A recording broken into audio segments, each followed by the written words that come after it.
बोलिए देवों के देव महादेव भोलेनाथ की जय। बोल राघवेंद्र सरकार की जय। श्री हनुमान जी महाराज की जय।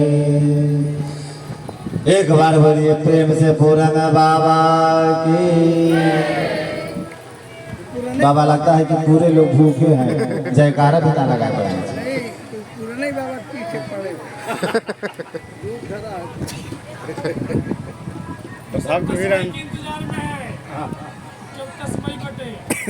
बोलो गोविंद भगवान की जय। आज भगवान शंकर कथा सुनाते जा रहे हैं। उन्हें पता नहीं है कि पार्वती जी सो गई हैं। जैसे बाबा को पता नहीं चलता आधे से ज्यादा घूंघट लगा के सो रहे हैं। आप कितना ताली बजाते रहो, तो सो रहे हैं तो सो ही रहे हैं। बोल गोविंद भगवान की। आज जैसे ही कथा विश्राम हुई और भगवान शंकर ने नेत्र खोल करके जयकारा लगाई, बोल राघवेंद्र सरकार की। और जैसे ही जयकारा लगे सो पार्वती जी की नींद टूटी और नेत्र खुले। तो पार्वती जी ने एकदम से हाथ जोड़ करके क्या कहा कि इसके बाद क्या हुआ। तो शंकर जी ने कहा कि जब कथा मैंने विश्राम ही कर दी तो इसके बाद क्या हुआ, इसका क्या मतलब है। कथा तो पूरी हो गई है, कथा तो विश्राम मैंने कर दिया। तो पार्वती जी ने कहा कि सच कहूं तो मुझे तो नींद आ गई थी, हम तो सो गए थे। भगवान शंकर ने कहा कि सच में सो गई थी। पार्वती जी ने कहा हाँ। तो शंकर जी ने कहा कि अब चिंता का विषय ये नहीं है कि तुम सो गई थी, चिंता का विषय ये है कि अगर तुम सो गई थी तो कथा किसने सुनी है। इसका मतलब आपके अलावा भी कोई यहाँ पर उपस्थित है। और आज भगवान शंकर ने देखा तो छोटे से तोते का बच्चा कथा सुन करके मुस्कुरा रहा है। क्योंकि जो भगवान का भक्त होता है, जो भगवान की कथा का प्रेमी होता है, उसके चेहरे पर सदैव मुस्कुराहट रहती है, कथा में बड़ा आनंद आता है। आज वो छोटे से तोते का बच्चा मुस्कुरा रहा है और भगवान शंकर को क्रोध आया। शंकर जी ने कहा कि मुझे इस बात से दिक्कत नहीं है कि तुमने कथा को सुना है, मुझे परेशानी इस बात से है कि तुमने छुप कर के कथा को सुना है। अगर कथा सुननी थी तो सामने बैठ करके जैसे पार्वती जी सुन रही थी वैसे कथा को सुन लेते तो मुझे कोई परेशानी नहीं थी। और आज हल्का सा क्रोध भगवान शंकर को आया। त्रिशूल को आदेश दिया, जाओ जाकर के इसको पकड़ो। छोटे से तोते का बच्चा डर की वजह से कैलाश पर्वत से भागने लगा।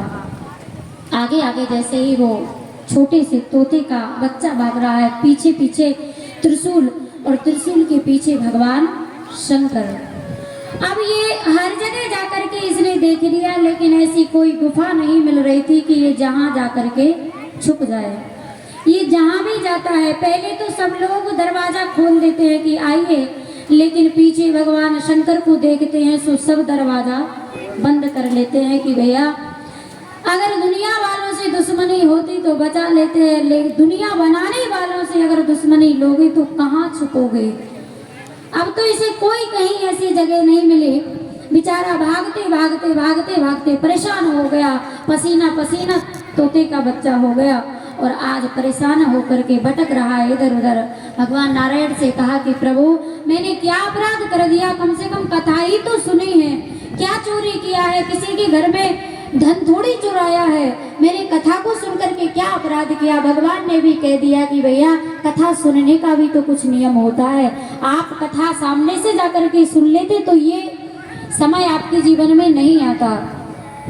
आज भागते भागते वो छोटा सा तोते का बच्चा, आज इसने देखा कि वेद व्यास जी की पत्नी बिटिका देवी स्नान करने के बाद में कुटिया के बाहर अपने केसों को सुखा रही थी और केस सुखाते सुखाते इन्हें एकदम से उबासी आई और उबासी जब हम लेते हैं तो पूरा मुंह हमारा खुल जाता है और जैसे ही मुंह खोला सो इधर तोते के बच्चे ने विचार किया कि इससे बढ़िया गुफा कहीं नहीं मिलेगी और जैसे ही वेद व्यास की पत्नी ने मुंह खोला सो तोते का बच्चा झट से मुंह में प्रवेश करके और गर्भ में चला गया, मुंह बंद कर लिया। अब तो त्रिशूल भी खड़ा रह गया, शंकर भगवान भी खड़े रह गए क्योंकि स्त्री पर वार कौन करेगा। भगवान शंकर ने आवाज लगाई कुटिया के बाहर व्यास जी को और वेद व्यास जी ने देखा कि आज महादेव कुटिया के बाहर हैं, प्रणाम किया और कहा कि प्रभु कैसे आगमन हुआ। भगवान शंकर ने कहा कि आपके यहाँ पर हमारे घर में चोरी हुई है, ये समझ लो आपके यहाँ चोर छुपा हुआ है, उसको बाहर निकलने को कहो।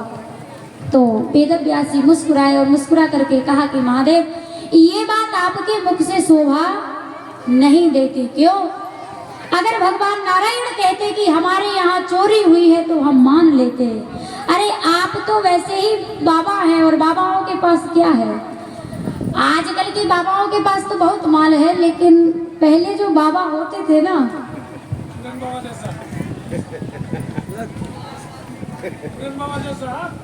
तो शंकर भगवान ने कहा,